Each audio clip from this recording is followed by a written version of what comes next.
आज खऱ्या अर्थानं ज्यावेळी छत्रपती शिवरायांची जयंती आपण साजरी करतो आणि ती देखील ज्यावेळी आपल्या देशाच्या प्रधानमंत्र्यांनी आपल्या शिवनेरी सहित महाराजांचे 12 किल्ले जागतिक वारसा स्थळ म्हणून त्या ठिकाणी नॉमिनेट केले आणि जगातल्या 27 देशांनी एकमताने मतदान करून या ठिकाणी संपूर्ण जगाकरता होय हे जागतिक वारसा स्थळ आहेत अशा प्रकारची मान्यता दिली।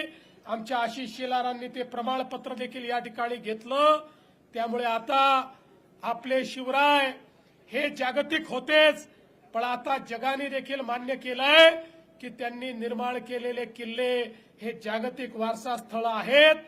अशा प्रकारचा जागतिक वारसा निर्माण करणाऱ्या शिवरायांची प्रेरणा आपण घेतो आणि म्हणून आवश्यक आहे त्यांनी दिलेल्या मार्गावरच आपल्याला चालावं लागेल।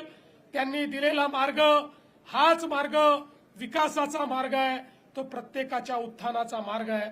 मला या गोष्टीचा अभिमान आहे। या शिवनेरीवर आमच्या अजितदादांचं प्रचंड प्रेम होतं।